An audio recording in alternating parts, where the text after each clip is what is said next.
Hello everyone and welcome back to my channel and happy February. We are officially in a new month, so that means a wrap up and a TBR.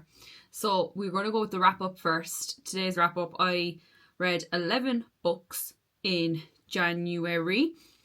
I'll go through my stats. So I read 4,222 pages. Average time to finish a book was 5 days. The moods which I read were dark, tense, mysterious, emotional, and adventurous. The pace was 50% fast and 50% medium. The page numbers 500 plus was 18% of the books I read. 9% of the books I read were under 300, and between pages 300 and 499 were 73% of the books I read. 100% of them were fiction. The genres I read 7 thrillers, 5 mystery, 4 romance, 3 young adult, 3 fantasy, 1 horror and 1 contemporary. Now obviously that sounds like a lot more books, but it's just if a book fits more than one genre, it'll put it in that. So like 2 books could be under thriller and mystery to the same book. And then the format was 73% print and 27% digital. I gave 2 stars, 1 2.5 star, 3 stars, 1 3.5 stars, 2 4 stars, and 2 5 stars. So they're the stats. Now let's get into the books. So number 1 is A Curse for True Love by Stephanie Garber. This is the 3rd book in the Once Upon a Broken Heart trilogy. I gave this book 3.5 stars.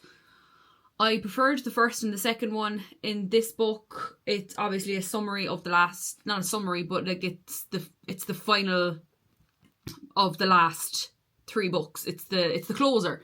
And I wasn't really impressed with it. I didn't really enjoy it as much as I thought I would. The 3.5 I mainly gave because I enjoyed the first 2 so much that I couldn't in good conscience rate this lower than a 3.5. Now, you may feel differently about that, but that was just personally for me what I felt reading it. It didn't really hit for me. Number 2 was a book on Kindle. It was an ARC that I received from NetGalley. It was called Believe by S.M Govett, and I gave it a 3 stars. I wrote a review about it, so I might just read the review out for you, just to kind of give you a synopsis of my feelings. So I said I was lucky enough to receive this ARC from NetGalley in exchange for an honest review. This book was said to be a gripping psychological thriller, but it did not meet my expectations. This book follows Natalie Campbell, who has had a traumatic past. Her husband's story becomes intertwined with a woman who has recently been found murdered, but who is the real killer? This story also follows a subplot going on for our detective. I found this storyline didn't really add much to the story and made it more confusing than anything. I wish it stuck solely to the main focus of the story without adding extra layers that weren't needed. It was by no means a bad book, but it just didn't grip me as much as I wanted it to. I wish the plot twist shocked me a bit more. Up until about 60 to 70% I was intrigued, so that's why I have rated it 3 stars. So that is my review on that. The next book is called The Perfect Child. I also read this on my Kindle. It's by Lucinda Berry. It is the first book in the Hannah Bower series. I gave this 2 stars. I really didn't enjoy it. I expected to. I was really interested going into it. Even until about halfway I was interested, and then it was like, this is just so predictable. Now, I did find out after the fact that there is a like sequel after, and I read that.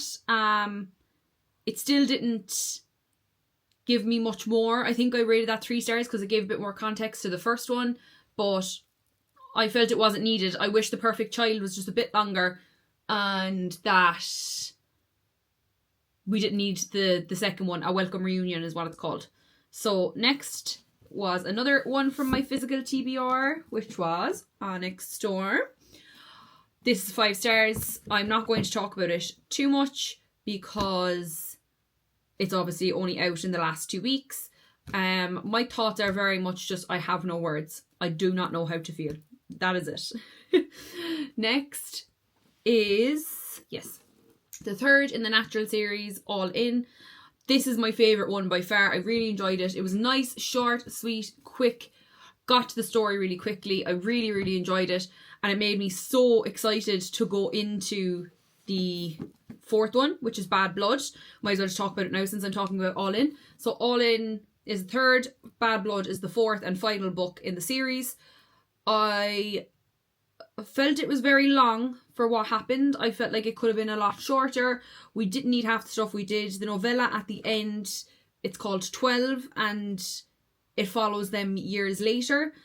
I would have preferred that to be made into its own book rather than added as a little extra onto the end of this. But I still gave this, I think it was a 4-star. Yeah, I still gave this 4 stars.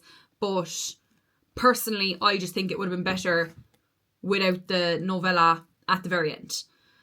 Next was another Kindle book, which was Brain Damage by Freida McFadden. I gave this 2 stars. I do not remember a single thing about it. I don't remember what happened. Could not tell you a single thing. Same with the next one was another Freida McFadden. I read The X.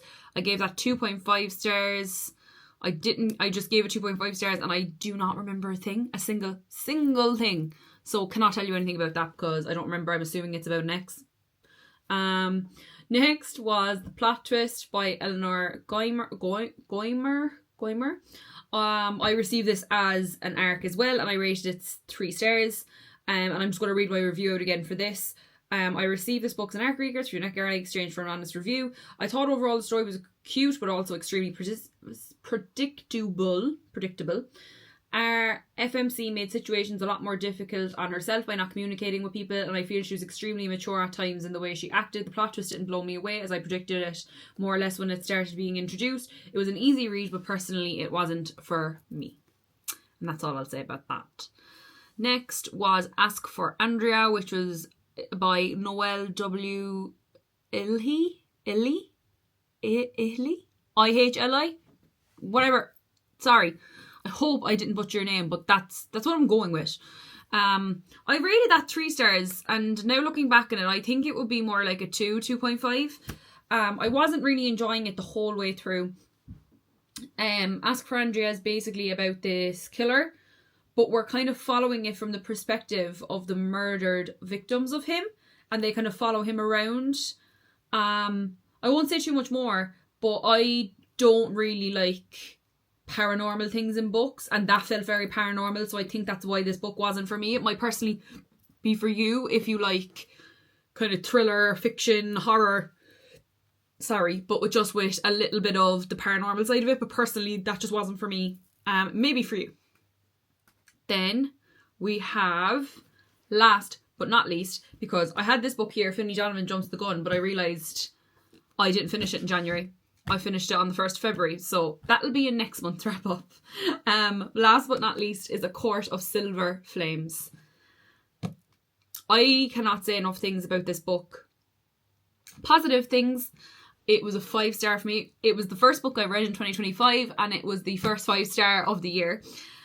Honestly, this book touched me in ways that I can't describe.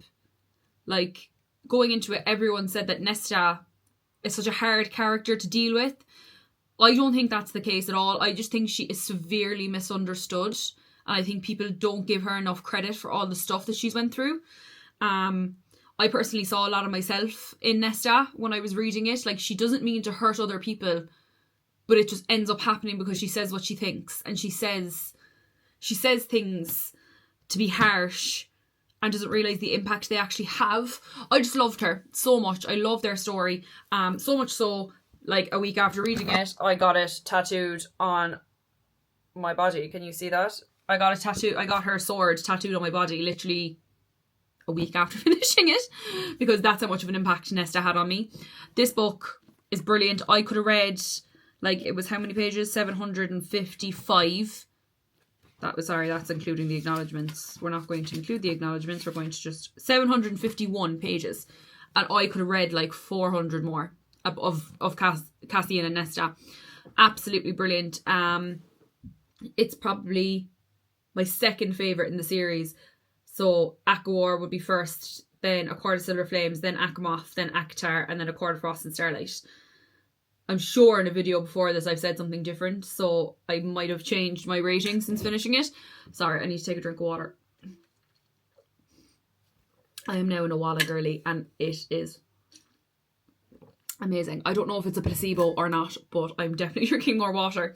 But yeah, those are all the books that I read in January. Let me know what books you read in January. If you've read any of the ones that I've read, let me know what you thought of them so we can discuss them in the comments. And thank you so much for coming along with me and wrapping up January.